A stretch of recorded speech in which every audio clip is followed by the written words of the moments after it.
Welcome to Fourth and Forever, the flagship show of Roundtable Sports Network. Join hosts Dan, Richie, and TD as they break down the latest news and storylines across the NFL, featuring game predictions, breakdowns, heated debates, live Patreon callers, and everything in between. Catch Fourth and Forever every weekday at 1 p.m. Eastern on the Roundtable Sports YouTube channel. Ladies and gentlemen, welcome to another edition of Fourth and Forever, a Roundtable Sports production, real coverage from real fans. And the holidays right around the corner. Christmas, 3 days away. Who would have known? Doesn't matter. It's holiday season. It's football season. Playoffs are right around the corner. And we have a lot of games that we need to unpack from last weekend. Richie, what's going on, man? How's life? A lot of games indeed, man. Very good day right now. Monday here, December 22nd. The weather's pretty nice by me in New York. Shout out to everybody tuning into the chat. Please hit that thumbs up button. Happy holidays season to everybody. The new year's coming up. Shout out to Jake, member for 9 months. We appreciate you, brother. Shout out to everybody, man. Great weekend of football. And I love Saturday football, man. I'm happy we were able to watch football on Saturday. And even Thursday's game we got to talk about. We were unable to talk about that together, us three, because you can argue that was the best game of the week, even though there was like really good games after that. So a lot of NFL games to recap here on this Monday. A cherry on top of an already crazy year. TD, what's going on, man? Beautiful day, especially in the world of football. We just had some excellent football this weekend. I mean, so many competitive games, so many games that were worth actually watching. I love every bit of it. This is what we're here for. And Fourth and Forever, we get to break it all down. So thanks for tuning in. Hit the like button on the way in and subscribe. Indeed, for sure. Sorry, I was trying to finish my Slim Jim that I'm eating right now, folks. Thanks for hooking it up. But you know what? Let's go on ahead and talk about a game that was pretty controversial last night. Some Lions fans are still very angry after how the Pittsburgh Steelers and Lions game finished off. Craziest thing I've seen in quite some time, a rule that is not very often implemented. I'm not even sure if a game has ever ended like that. But basically, after the Pittsburgh Steelers end up missing a would-be game-winning field goal, the Detroit Lions were able to march down the field and put themselves in prime position of winning at the very last second. But an offensive pass interference ended the game, although that it ultimately would have been a game-winning touchdown for the Lions. Thoughts on this controversial play call? Did they get it right? I'm going to start off with Richie on this. That was crazy, man. The craziest part about the call was it was a touchdown of the lateral back. They didn't blow him dead. But first of all, the call was right. It was offensive PI. I mean, Amon-Ra St. Brown sprinted to the pylon, pushed off Jalen Ramsey. The rules are the rules. And the book says an offensive pass interference on fourth down with the time expiring, it does not give another replay. That's the rules. That's exactly what happened.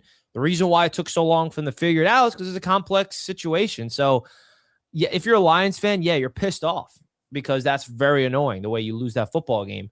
But I'm not really into the conspiracy that the refs did this in any way or something like the refs made a mistake. I think the refs actually did a good job.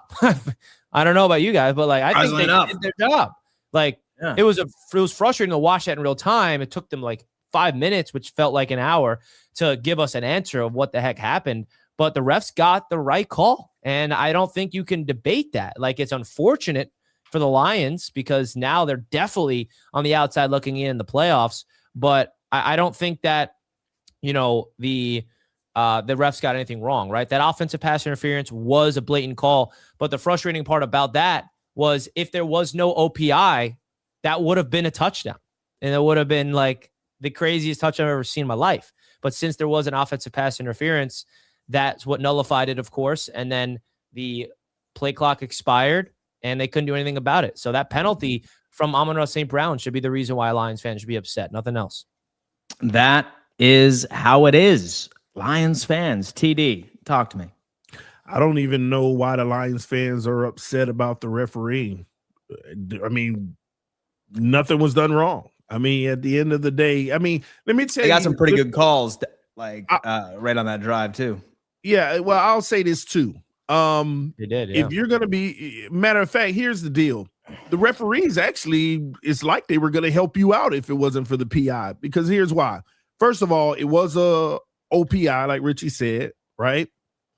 Not only was it an OPI, but when he caught the football and got stuffed about a yard before the pylon and then got pushed backwards another yard, the ref should have blown it dead. I mean, he stood up like for 3 seconds before he tossed it back. I mean, that should have been forward progress is over, game, turnover on downs at the 1 yard line.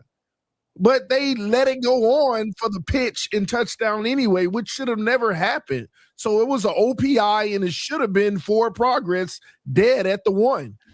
Anyway, and the refs didn't blow the whistle. So at the end of the day, yeah, man, you lost the game. I mean, what do you want? An OPI? Shouldn't it be a runoff anyway, even if it was more time? So at the end of the day, you lose the game. And I think what people are confused about is the fact that they declined the penalty. It's declined because you didn't need it because of the rule. Means the game is over in that situation. But they're thinking, well, if you decline it, that's a touchdown. No, you're missing the rule. So, yeah, man, they lost. They just straight up lost. At the end of the day, it's not that play why they lost. They lost throughout that game. And old man Aaron Rodgers is back. And that's the thing I'm happy you said that. Like, I hate that this game, that's what we're talking about. Like, there's 59 minutes of football that should be talked about. Not that 9 minutes and 45 seconds. Like, what are we doing? Rich. Like, we just wasted 5 minutes talking about the refs doing their job. So how about we talk about the Pittsburgh Steelers beating them at their own game, running the football all over them? How about Aaron Rodgers turning the clock back and looking efficient and looking like he can actually lead this Steelers team to the promised land? But more specifically, the team around him, the run game. Wow. Well, the highlight catches is crazy. Yeah, I talked about this last week, Richie. It was why I kind of like predicted the Dolphins to lose to the Steelers, because I tried to explain to people. First of all, we're talking about cold weather in Pittsburgh, even though this was the Lions. But this is Pittsburgh December football. Defense run the football. And you're not going to outplay them in their game. This is what they do late in the season. They impose their will. It's okay that they're not scoring a ton of points. They just keep pushing forward, playing the game. And now the scary part about Pittsburgh, they're starting to actually put up points. This isn't the same Pittsburgh team that was fighting for wins early in the season with like 16-9 and stuff like that. They're actually starting to put points on the board. Pittsburgh is good at this late in the season, and you got to give that defense credit too. That defense is literally doing their job against people. They're playoff ready, by the way. But that DK Metcalf, no. Am I talking about the right guy? DK Metcalf situation then with the fan? Yeah. Oh, yeah. I'm pulling it up right now. That can be a little damper down the stretch here, depending on what the NFL wants to do about that situation. This is grab them. He said something about his mom or something like that. I'm not sure of the circumstance, but this could be a real issue because can open the NFL up for litigation and things like that. That's why you cannot do that. So will they even have him going into the back end of this stretch, depending on how hard the league want to come down on it? I have a feeling it'll be a game. It should be a game. It should be a game. Mom should be left out of it. Leave Mrs. Metcalf out of it. Okay? It's these fans. Dude, really, like when I see athletes crash out on like trolls, I almost always take the athlete side. I almost always do. Like some people are just like, oh my God, you got to be the bigger person. You have no idea how many DMs this guy probably gets a day, right?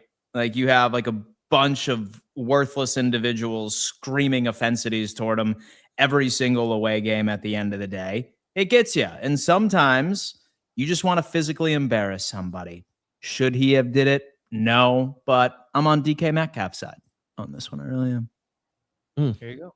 Now, are you on the Steelers side, though, in terms of going on a playoff run or not? Yeah, dude. Are you bought in on the Pittsburgh Steelers? So am I in on the Pittsburgh Steelers? To Like win a as playoff in to be a game. formidable playoff threat or to win their division? Well, we know we're going to win their division. So we don't, but we do. More about playoff success. Do you think they're going to win a playoff game, go on a run, or no? No, I think they're one and done. You think they're going to lose I to think- either yeah. the Chargers or I think Bills? I think that they'll probably end up playing the Chargers. But then again, man, like this seeding in the AFC is interesting because while I've been counting out the Chargers for the past couple of weeks, they have some pretty difficult games. They have the Denver Broncos game, right? So I'm curious to see if they can come out on top on that one. Do they lose? So it's either the Steelers are playing the Bills or they're going to be playing the Chargers for the first round. What's the update on T.J. Watt, man? He has a scary thing going on. It was lung, I you know? haven't. No, what's going on? He got Tyrod tailored.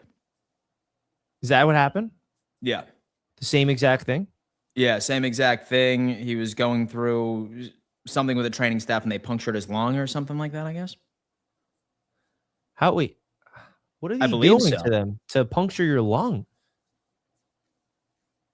Let me see. TJ Watt lung. Yep. That's Okay. terrible. So TJ Watt suffered a partially collapsed lung and underwent successful surgery on Thursday to repair it. The injury recurred after a dry needling session at the team's practice facility on Wednesday. Here's the latest breakdown based on what we know so far. That was on December 12th. Dry needling what? A dry needling procedure. I'm completely unfamiliar. I'm not sure if it's Me too. acupuncture. Yeah. Definitely not. I get acupuncture all the time. I don't think it's that. Acupuncture, the needle just breaks the skin, and that's it. Mhm. So there's no way it can go puncture your lung. I don't know. Does anybody in the chat know? I've never heard of that procedure. And how What can a that dry needling- puncture your lung? A lot of stuff has been happening with players and stuff, with procedures by staff and stuff. So that's crazy, though. Remember That the is- quarterback? It's a physical Wasn't there a therapy technique quarterback? using thin needles to Tyrod target Taylor tight in muscles. LA. Yeah, It was Tyrod Taylor in LA. lap who had lung or something, right? yeah, he had like a That's punctured exactly what lung or happened to TJ Watt. So dry needling procedure Like, is a dude- physical therapy technique using thin needles to target tight muscle knots to relieve pain and improve movement. So you just stick a needle in a nerve. yeah, there's literally a graphic. What's the difference between acupuncture and dry needling? Dry needling release muscle tension and pain by generating a twitch response at the trigger points. By acupuncture regulates the flow and balance of energy in the body by inserting needles into a meridian point. So they're different. Mm. Oh, okay. That makes sense. So dry needling is the Western version of acupuncture.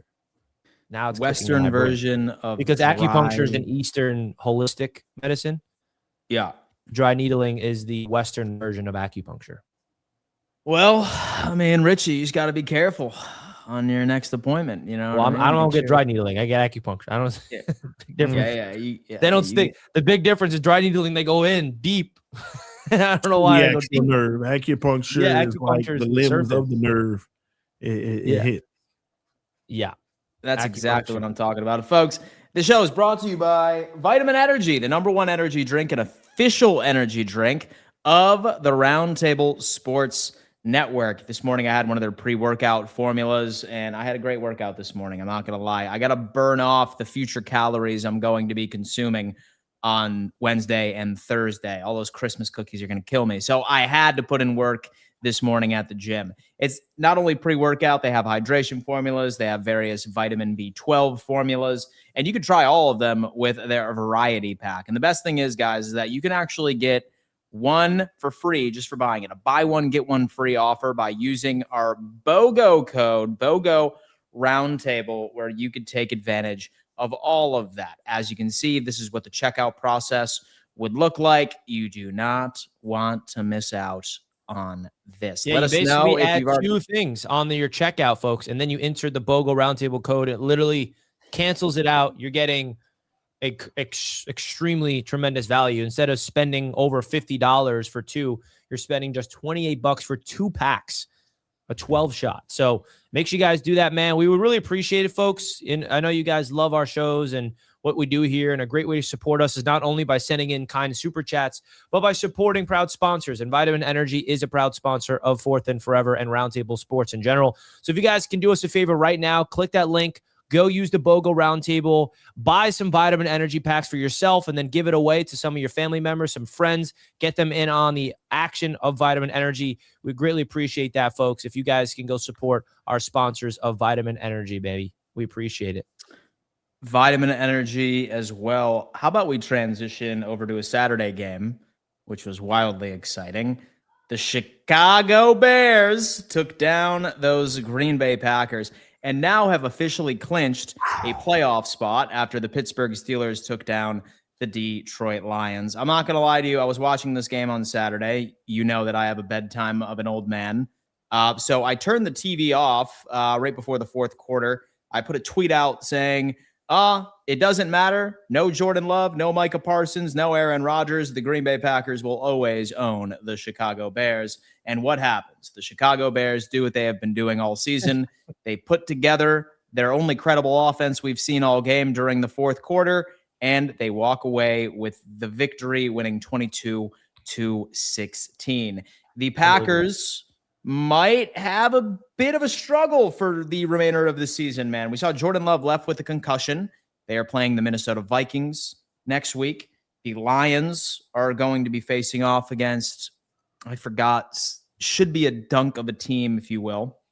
However, I don't know about these Green Bay Packers or the Detroit Lions. One, not both, will get the 7th seed. What team will it be? But let's take a moment and celebrate the Chicago Bears.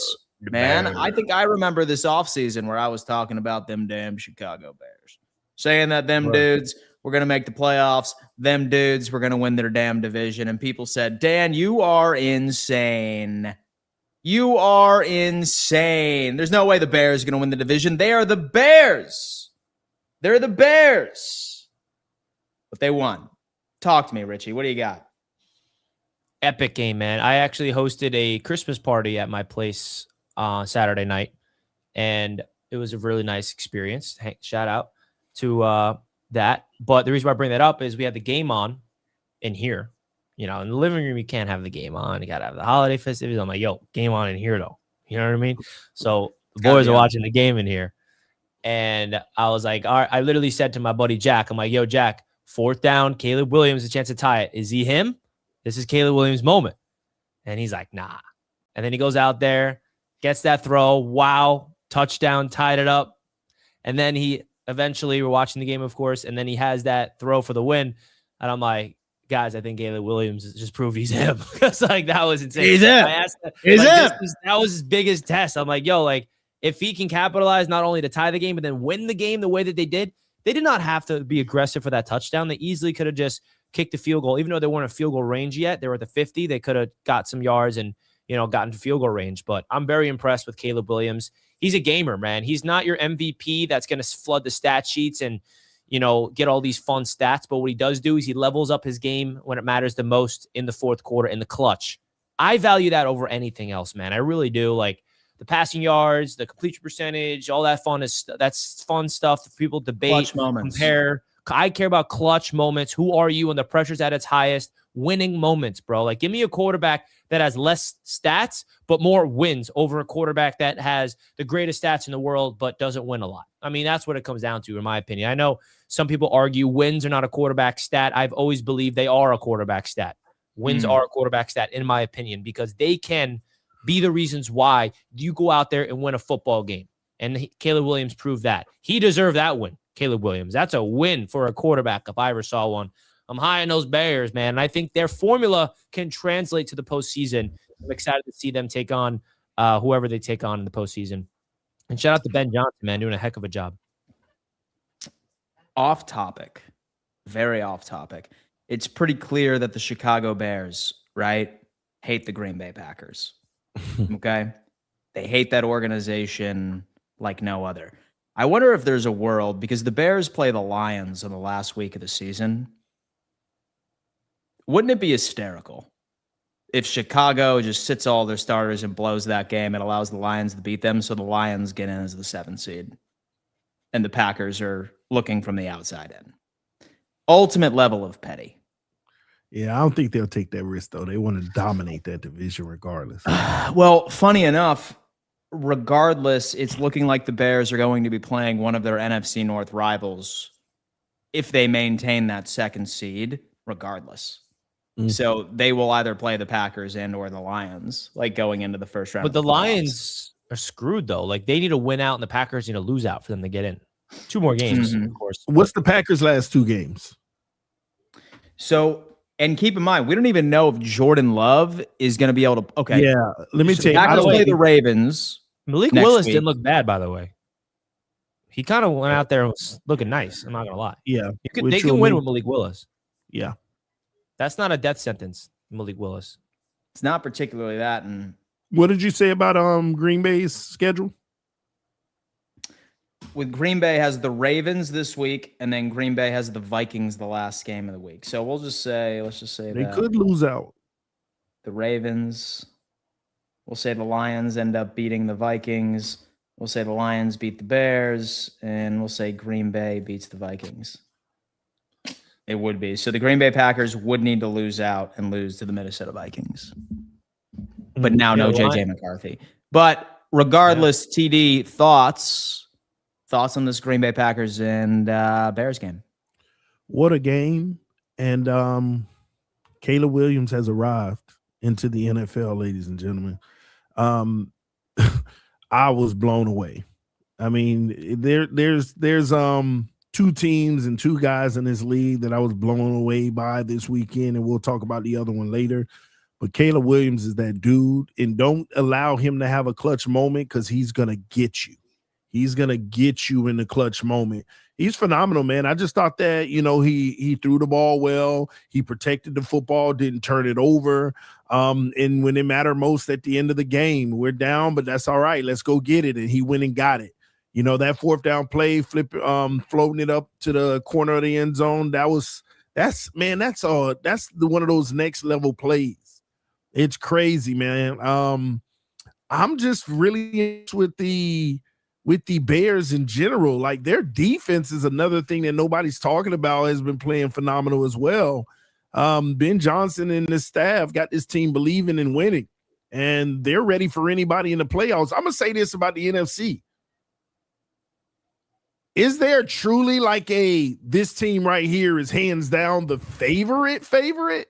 And I understand we're high on the Rams, but really? Seahawks too. High on who? You mean the Seahawks? Which we got to talk about now. So that's what I mean. So it's so many, like a lot of these teams, it's a lot of good teams. I think you're going to have 7 great teams in both conferences playing football in January. Playing conferences in January. But Green Bay's in trouble. I think they're done. First of all, Jordan Love, concussion protocol, didn't get cleared to come back in. And you're playing the Ravens at this time of year. You're putting them at risk. I don't even know if he'll play this week. And not to mention, even the last week of the season, you're putting them at risk with the team that blitzes the most in the NFL with probably the most sacks in Minnesota. It's crazy. I'm sorry. I don't trust Green Bay ever since Michael Parsons went out. I don't trust them. I think that they're dead in the water. The Green Bay Packers dead in the water. Yeah. I mean, we're going to have to see.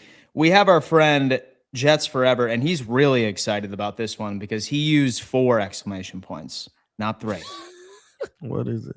Like, dude is known for only 3 exclamation points. Now it's 4. And he says, let's address the elephant in the room. Trevor Lawrence, Dan and TD owes someone an apology. Okay, I was planning on giving an apology, but then when you said that I owed somebody an apology, now, no, it's not coming. I'm just kidding. TD, thoughts? Trevor Lawrence, those damn Jacksonville Jaguars put a BTA on the Denver Broncos, best defense in the NFL. Bo Nix, the next coming of the new quarterbacks. What do you got to say about Trevor Lawrence and this Jacksonville Jaguars I'm team? sorry, but TD and you don't have a right to talk first about this game.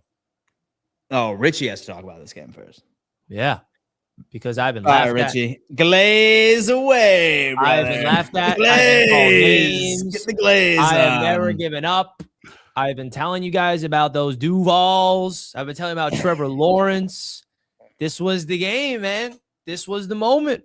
Jacksonville goes into Denver, the number 1 seed, the best defense in the league. And Trevor Lawrence is not. And like, I've been telling you guys this too. Like these last few weeks, I'm like, guys, I don't think you're seeing what Trevor Lawrence is doing. Like, Trevor, like you're not looking at what Trevor was doing these last few weeks. If you watched what Trevor did 4 games heading into this one, you would have saw this coming. But you kept diminishing Trevor Lawrence's 6 touchdowns against the Jets. I get it. It's the Jets. But 6 touchdowns against anybody is absurd.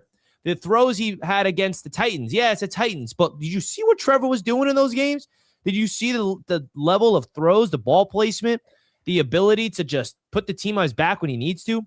And then him going out there in Denver and putting up that type of performance, the big-time level throws across his body, in rhythm, and the defenses. I mean, bro, I'm telling you, man, the Jacksonville Jaguars, I think that they are on something. And I got to give not just Trevor Lawrence all the credit, but Liam Cohen, because this is what happens when you pair up a great coach with a quarterback. And Trevor Lawrence, obviously, is a perfect example of he's not had a good coach to help him out throughout his career with the Jacksonville Jaguars. They hit a home run with Liam Cohen.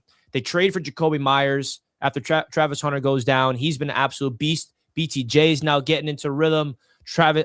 ETN is a dog at running back still. Their offensive line's protecting their defense. One of the best defense in the NFL in terms of taking the ball away. Duval, man, what a win from them. And I think that they are only getting started, because it's the last thing I'll say. Teams that get hot now are the teams to watch in the playoffs. Okay? That's all I'm going to say. It's not about how good you were in September. It's not how good you were in October. How do you play in December and heading into the postseason? If this continues, they got the Colts coming up. If they have another great game against the Colts and whoever they finish off the season with, and they win out and they go into the postseason red hot, watch out for those Jaguars. Watch out for them in the playoffs. Watch out for them Jacksonville Jaguars. TD, are you a believer in the boys in Duval? We might want to do solo screen on this because a lot of Jags fans were up in my mentions. Jacksonville Jaguar fans all around the world. I have been one of the biggest haters of the Jacksonville Jaguars. Not a personal hate. I just haven't believed in the Jaguars. And I'm going to start out by just getting the elephant out the room. I was wrong. Okay. I was wrong. I am highly impressed with this version of the Jacksonville Jaguars. They have been playing phenomenal football as of late. And a part of the reason why I've never believed is just the past. I never really believed in Trevor. This team has always been a train wreck. So any little spurt of goodness, I kind of ignore it. Like, yeah, but it's going to all come down to earth. Nah, it ain't coming down to earth right now. But I will defend myself in this. One of the main reasons I haven't believed in Trevor Lawrence, and Jags fans, you can tell me in the chat if I'm wrong here. This man had 11 interceptions in 11 games. Trevor Lawrence had 11 interceptions in 11 games. I'm sorry, I can't get behind that. And out of those 11 games, there was only one game where I was like, oh, that was big boy play, and that was the Seattle game. I liked his play in Seattle in that game. That was the only game in the first 11 games that I was like, wow. But you want to know why the Jacksonville Jaguars look more dangerous than they ever have right now?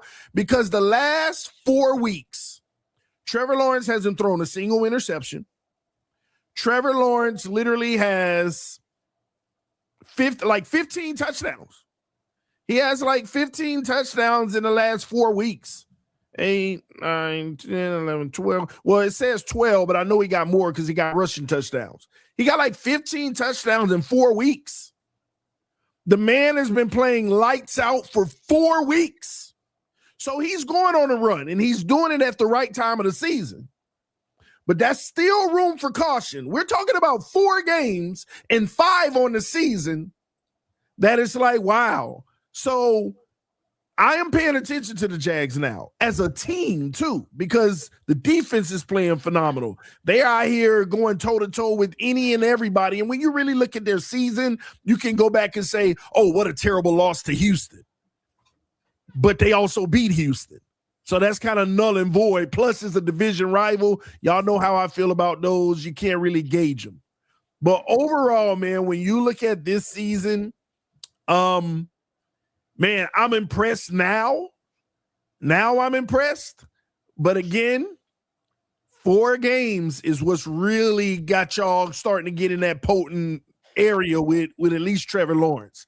Can Trevor Lawrence keep it up, the consistency up? He's headed in an amazing direction, and it's making me rethink how I feel about him. But it's still only 4 games, and we'll see if this continues. But I'm paying attention.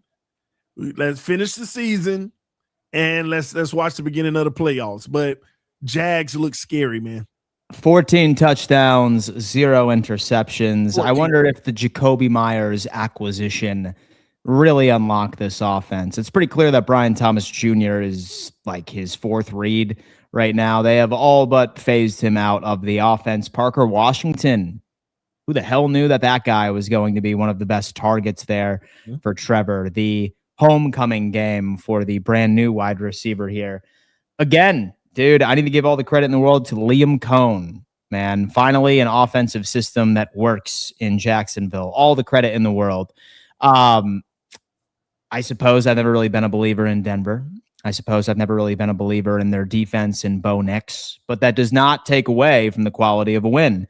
You went into enemy territory and took down the number 1 seed in the AFC playoff picture. And so I look at the remaining of their schedule. They play the Colts on Sunday, and they play the Tennessee Titans. So it's pretty clear this team is about to be 13-4.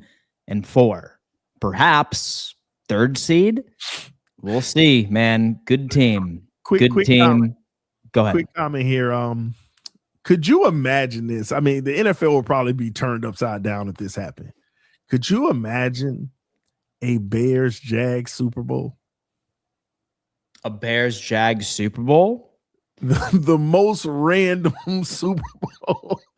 But you never know. And I'm not saying they're going, but hey, man, these teams got a lot to be excited for. At least I'll tell you this, Bears fans and Jags fans, I think the way your teams have played this year, you're allowed to believe in the biggest goal, which is a Super Bowl. Not saying you're going to win it or go, but you're allowed to believe you could at this point. And so here's an honest question. Like, when was the last time that there was like a random Super Bowl matchup like that? In recent memory, like when has there been like there has 2 teams that are just like, okay. It's always been like ever since the Patriots dynasty ended, it was handed over to the Chiefs. So it was like Tom Brady every year, and then it was Mahomes every year. So it kind of never had, because a random matchup needs to be both sides need to be random, not just one. So I don't think we've had one. And Cam actually brought something up. He was like, there's still a path to the 1 seed here for the Jacksonville Jaguars. Well, yeah, I mean, if the Broncos and Patriots lose out and the Jaguars win out. Some things, man. Some great things. Or maybe even they lose one of the next 2 and they win out. I don't know. Let's share my screen here. There you go. How about this? Let's get this guy out of here. Look at that. 8.5% chance of getting the 1 seed. 26.8% chance of getting the 2nd, 43.3% chance of getting the 3rd seed. That's likely where they're going to be.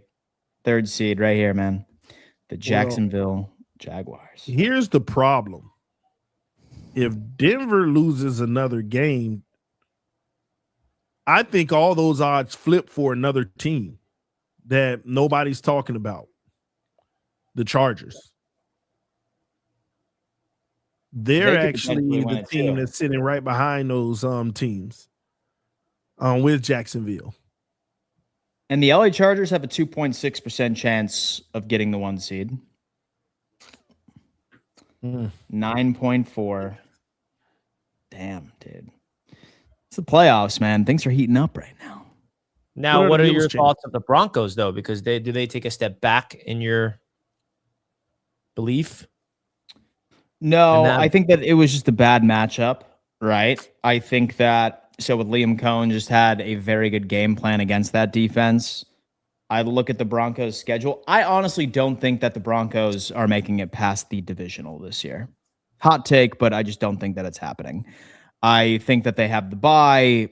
I think that they'll either end up playing into the Bills or the Texans or something along those lines right in the divisional round, and depending on what the lowest seed remaining is, and I think that they're going to lose. I just don't trust Bo, especially in those situations. I think that he's captain check down. Like, that's all he is. I think that we saw pretty good proof of his physical limitations as a quarterback last night. Yeah, I'm gonna have to say that Denver is one and done this year. Next game, so they play the Kansas City Chiefs, who are now playing with a Madden-generated quarterback, since they also lost on Gardner Minshew with an ACL. And then they finish off the season against the Chargers, which I suppose could make things interesting. Speaking of the Chiefs and the Titans, this has big implications for the draft order. Titans are now dropped down from the 3rd pick to the 6th pick, which means the Jets and the Browns move up. So that's really all you care about from this game. Who's the first pick right now? And there's Raiders and Giants are going to be fighting for that first overall pick this weekend. They're both at the top. Giants have the first pick. Raiders have the 2nd pick. They both have the same record with 2 wins, and they face off against each other this week. That's the ultimate tank game of all time. Well, I know we move forward, but I just wanted to say this about the whole Broncos thing. I think they're cooked. I think they're cooked. Cooked? Yeah, they're not getting the 1 seed. The Denver Who's Broncos getting the 1 seed? Who's getting the 1 seed? Probably will be the Patriots at this point, unless they lose the game too.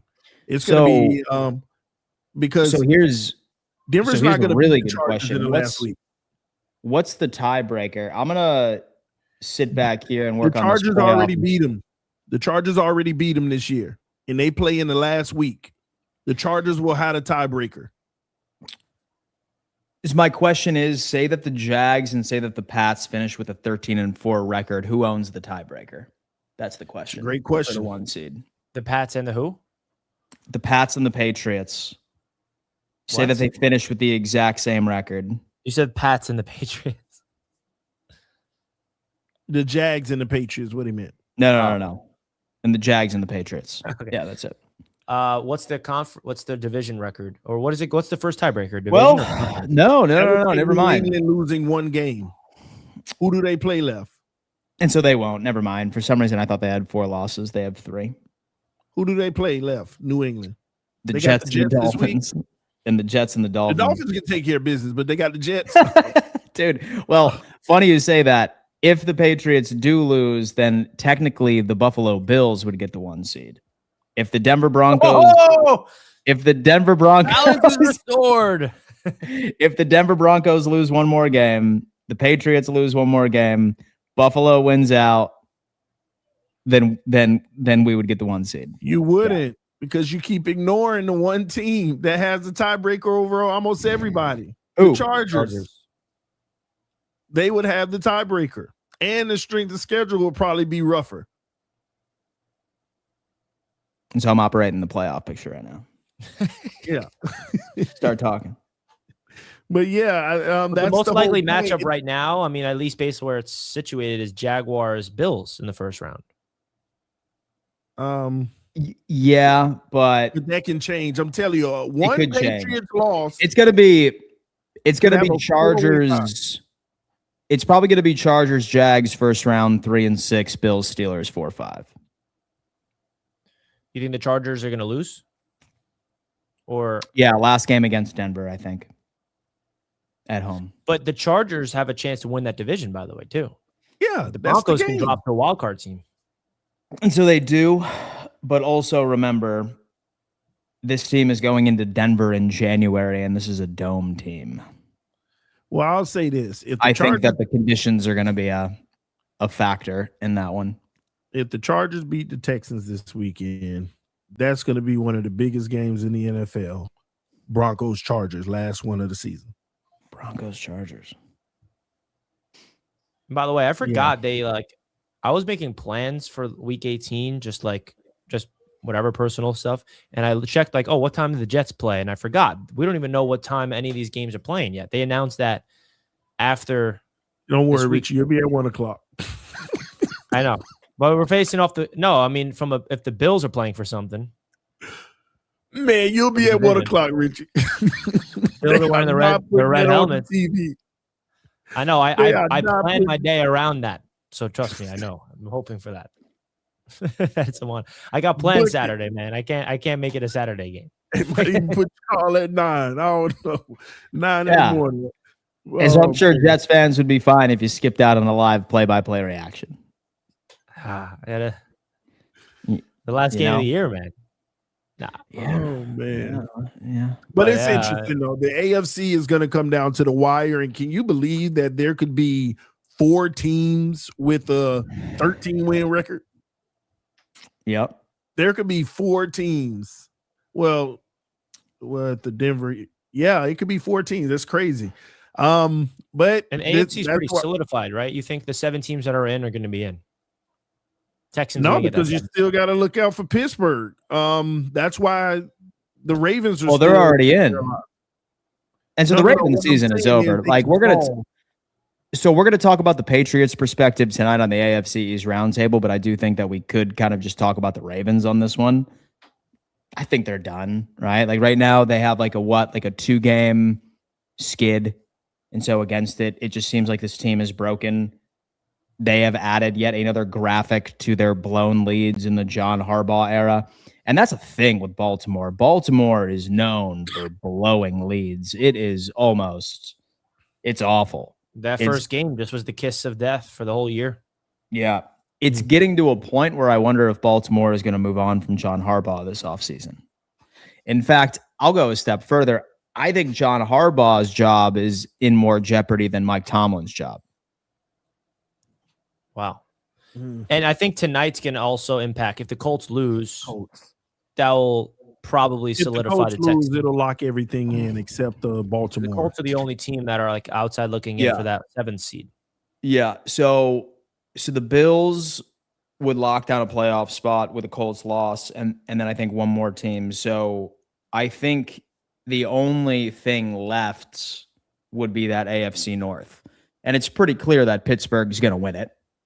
Because now, you don't know if Lamar Jackson is going to be good with his back injury, okay? And he's going to be playing the Green Bay Packers, or that team's going to be playing the Green Bay Packers, who are also dealing with injuries, and then the Steelers by the end of Week 18. And who knows? By that point, we could even see the Steelers clinch the AFC North before that game even happens. Yeah. But do we think that we can just crown the Pittsburgh Steelers as AFC North champions? Yes. Richie. I am. Yeah. I definitely think so. I think the Ravens are dead. I think the Steelers are going to run away with it. I really do. The Steelers play the Browns next week. Yeah. Shador. We'll get into it tonight. But one game we do need to talk about, we don't want to forget about, because it was on Thursday night. This one was the game of the week, man. I mean, talk about a controversy. Talk about a controversy. That 2-point conversion was absurd. It was. That comeback was crazy. 30-14. And then the Seahawks punt return. And then Sam goes from looking like he lost them the game, not stepping up for the team in another big game, to absolutely becoming an extremely clutch quarterback, winning them the game. Wow. Seahawks are the 1st seed, taking down the Rams right now. What were your thoughts about this game, Dan? Oh, my God. That 2-point conversion was absolutely crazy. People were asking the wrong question. The wrong question was just oh, my God, was that truly the 2-point? The question became, was that truly a backwards pass? I've seen a lot of angles, and I think depending on who you ask, depending on where your biases are, the answers are going to change. But regardless, it is indeed what ended up tying the matchup. Rough start for Sam, right? Like, game started off where it was very clear that Mike Macdonald was trying to prevent him from throwing interceptions by keeping it very conservative, taking what the defense gave you. But then, man, just dialing it in fourth quarter. And then even once it ended up getting into that overtime side, I mean, he stepped up when he needed to.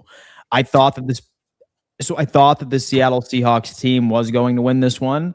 I lost a lot of hope after the third quarter, just because Sam once again looked like that he was about to be what I donned him as the worst big game quarterback perhaps of all time. But he shut me up and he got it done.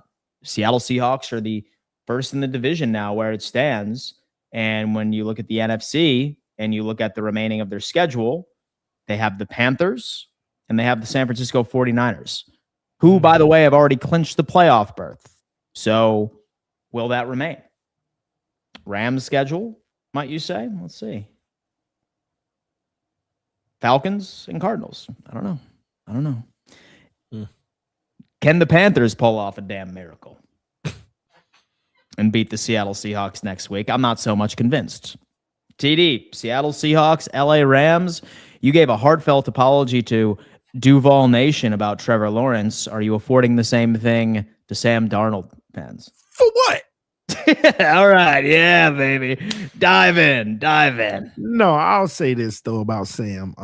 I use this game to say if I'm in on Sam or out on Sam. Has he actually arrived, or is he Sam that we know, that we think we know at least, right?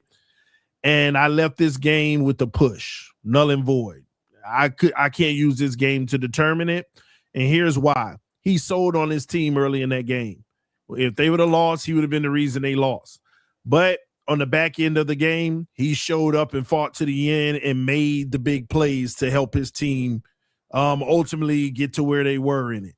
On that 2-point conversion, though, I'm going to tell y'all now.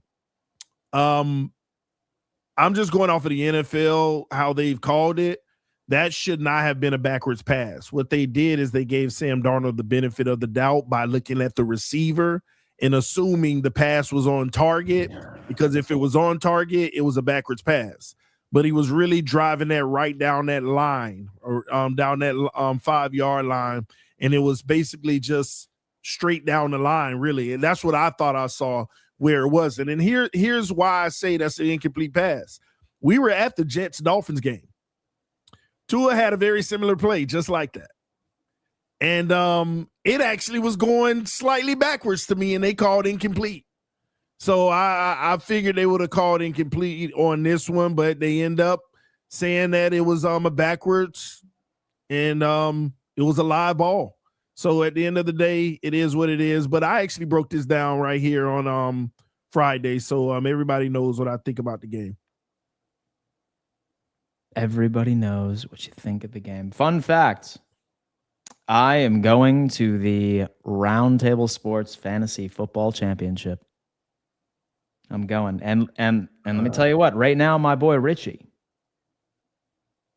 is winning 122.86 to 117.2. Who the opponent got left? The problem is, I'm not looking good. his opponent has 3 players left to play. How many Richie got? Brock Purdy, number 1. Oh, yeah. Number 2, Christian McCaffrey. Oh, man. And number 3, Jonathan Taylor. The opposing side? The opposing side has those 3 players left to play. How many Richie got? None. His team is done. His team is done. Hey, you need a Giants performance. Hey, man. Shout out to my man who went off. I went up against Puka as well. He had Puka who put up 48. So pretty I couldn't really do anything against that. Yeah. But the one thing that's making me feel good about this, though, is I'm going to the championship in my league that I'm the commissioner of that actually has money involved. You're right. I'm going to the championship, baby. And I can win $1,400. Okay, that's the one I care about. Screw this Roundtable league. Richie, but you still have hope. You know, Jackson Dart threw for 13 net yards against Minnesota defense. So the Colts defense been okay. So all good, man. Congrats. RotoWire, thank you, though. Because without RotoWire, I was able to just get into the semifinal, dominate the league, just missed the championship in one league. And in my other league, I was able to go to the championship, and I hope I can bring it home, baby. And my key for that one was I played 3 Saints against the Jets. I started Tyler Shook as my quarterback. Remember, I was debating on who to play. I ended up playing Tyler Shook, pick up the Saints defense. They dominated Chris Olave. So your boy's in the championship. So you can't knock me off. You can't brag about my loss in this league because of that. It's smart. And you know what? And so I defeated King Cheeks 147-86. King Cheeks, thank you for playing. Then you're going to bring the championship home? I'm going to bring the first Roundtable Sports Fantasy Football championship home, baby. That's what it's going to be. I have JSN and Jamar Chase on the team. All right. That was my claim to fame so far this year. And but yeah, guys, all of it. RotoWire though? Because I have to thank RotoWire for it. I have to, because RotoWire, folks, has an in-depth NFL fantasy football draft kit each and every single year, in which that we all used. As you can see, me and Richie made it pretty deep into the playoffs, so it's just speaking for itself. You have to hop on that next year. And they also have a player prop research tool in which that I use all the time. It's a super simple process. You just log on and they tell you who is locks for overs and who is locks for unders. All right. Now, what's beautiful about the entire thing is that you can also end up asking it where your head is at. If you're wondering if Puka Nacua is going to go off for over 100 yards, you can check with RotoWire and see if their machine learning algorithms agree with you. RotoWire is the best platform on the face of the planet for a variety of different utilities. Go check them out at RotoWire. And then also take all those picks and put them on Sleeper. Sleeper is the number 1 player prop platform on the market today, and they're giving you $20 just for signing up. Maybe you think Richie is going to win this fantasy football matchup tonight. Maybe Christian McCaffrey goes for -2 points in fantasy football today. Maybe Brock Purdy throws 5 picks and gets a Jackson Dart type number. And Jonathan Taylor, I don't know. Maybe he only puts up 2, and we're seeing a good old-fashioned 6-3 San Francisco 49ers type game tonight. You could put that over on Sleeper. Not that I would recommend it. However, $20 for signing up that you can put toward your first parlay. And when you do decide to put down your first initial deposit, you will be getting a 100% deposit match all the way up to $100. So shout out to Sleeper and RotoWire for being proud partners of the show. I don't want to hear it, TD. You didn't make the playoffs, so you can't laugh at my loss. Richie, you finna be on the couch with me. It ain't no difference. I'm in the championship, TD, with money, and I already guaranteed to make money because second place wins money. Congratulations, Dan. Thank you. Congratulations. Thank you. Yeah. You know what, man? You know what I did do? I made sure to start Joe Burrow against the Dolphins. Look where it got you. Yeah, I went up against Puka, man. If I win this fantasy championship in my other league, man, we're retiring. I'm retiring. I'm gonna cash out. I'm kidding. I wish it was that life-changing money, but it ain't that much life-changing money. Let's get into some callers. We got Lino on the line. What up, Lino? What's going on, fellas? What's up, bro? Hey, What's up, man? If I'm the Ravens, man, I'm definitely getting rid of John Harbaugh, man. Oh, my gosh, man. He had one job. Got me sounding like TD. One job to do. One. Hey, TD, man, your Dolphins, man, they're getting rid of the best quarterback in the league, Tua? What's going on with that, man? He getting traded to Buffalo after Josh Allen was trash versus the Browns. He's getting traded to Buffalo. You want to talk? You want to talk? How about Josh Allen yesterday? So a win's a win, brother. Yeah, you're right. You're right. And so the Cleveland Browns don't deserve prime Josh Allen. He did what he had to do. Yeah, just had to throw that. Yeah. He saves it for actual competition, TD. Sure. Like not Captain Checkdown Shador. 20 of 29. 20 of 29 of his pass attempts for checkdowns. Isn't that funny? Josh Allen. Shador Sanders outplayed Josh Allen yesterday. Oh, so check down all you want. How many yards did he run for, Dan? How many first downs did he pick up with his legs, Dan? You forgot about how many picks you have? One that went off the guy's shoulder. Yeah, was it his fault, Dan? Yeah, 2. You watched the game. Was it his fault?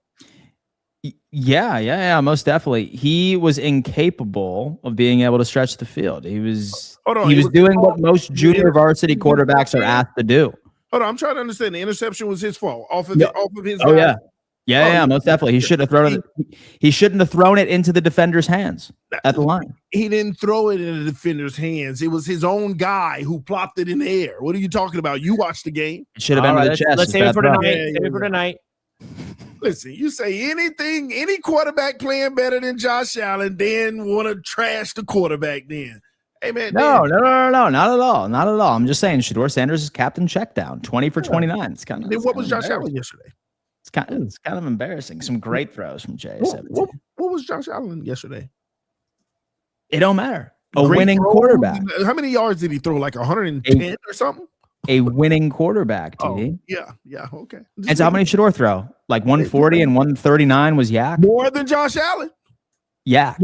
And rushed more than Josh Allen. Yeah. Well, it don't matter because James Cook went off. You're the stats guy. I'm just saying. It's all right, then. He don't have to be the greatest You're crazy in the league. I mean, Drake may prove that last night. Drake may prove who was the best quarterback in this division. Oh, then I mean, he would have been able to put something together in the fourth quarter against Buffalo the week before. We'll see. I look forward to it. He did it this time, down 2 scores. Your theory last week can't come back when down. Well, he just changed that 200-yard games. He just changed that with a 300-yarder. We did it in the fourth quarter alone. What more you want him to do? Yeah, we did. It's the Ravens. They suck. They're terrible. The Ravens suck. Now, okay. Ravens blow.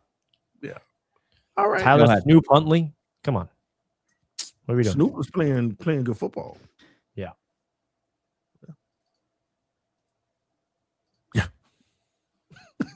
Dan, you okay, man? Yeah. Right, I'm just waiting for the next caller. Oh, I got to do it. You guys, you can bring him in. Bring him in. What's up? We're gonna save something for tonight because Dan Mitchell, boy, you killed me on social media. We're gonna say that for tonight, though. Well, don't worry, we're gonna say that for tonight. You see how you moved the goalpost, Dan Mitchell, bro? Okay. First, Josh Allen didn't do nothing yesterday, but he made some great throws. But Dan Mitchell, didn't you tell me there were drops? But didn't you say that when Josh Allen did the same thing against you, he didn't have a touchdown or nothing? Oh, he didn't do nothing against the Buffalo Bills. But didn't he win? Didn't he win? He won, yeah. So that's what I'm saying, Dan Mitchell, man. You need to, Oh, and one more thing, Dan Mitchell. Boy, your hate watch was unsuccessful last night on social media. Because I seen you, Dan Mitchell. Drake May threw that interception. Here you go on social media. Drake May throwing red zone interceptions. Then all of a sudden, Drake May come back and throw an interception, and then he come back and do all the extravagant stuff. You ain't say nothing else about Drake May. You went straight to talking numbers with Buffalo, what Buffalo Bill rank and all that. Boy, your hate watch was unsuccessful last night, boy. No, you ain't go no sleep. I'm out of here, fellas, babe. I see y'all tonight, bro. Oh, man. All right, Park. Yeah, on you, Dan. Man, how you feel about y'all Super Bowl hopes this year? Oh, we're winning it. Well, that's going to wrap up this episode of Fourth and Forever. We got the AFC East Roundtable tonight. That's going to be more about how the New York Jets are winning the division next year, coming up with all of our draft assets, moving up in the draft. You know what the vibes are. Tonight's episode is going to be all about the Jets, so make sure you guys tune in. It's the only thing we're going to be talking about. It's a joke. No. We're going to have a sentence review for both games, probably. But yeah, man, thank you guys for tuning in. Thank you. Big shout out to Vitamin Energy for being a proud sponsor of Roundtable Sports. Make sure you use the promo code BOGO Roundtable. As we alluded to, you guys can click that link and you put that code at the end of your checkout, and it will literally give you a whole pack for free. Folks, go check them out. We appreciate them for being a proud sponsor of the channel. Tune in tonight, baby. We'll see you then.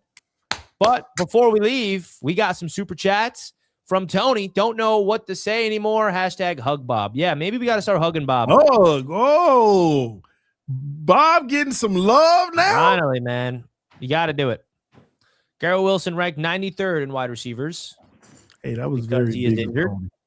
If he was healthy, he would be way up there. But yeah, keep laughing at an injured receiver. Broncos versus Carolina Super Bowl was random. Peyton Manning and then MVP Cam Newton, but I guess so. I don't know. Would you consider that a random Super Bowl? It's the Broncos and the Panthers. Yeah. Pretty random. Bills and Jags clinch with the Colts loss tonight. There you go. So the Bills and Jaguars fans are rooting against the Colts as well, like Jets fans. Let's do Chargers clinch too. Yeah, a lot of clinching potentially. So we appreciate you guys. Love you as always. See you tonight.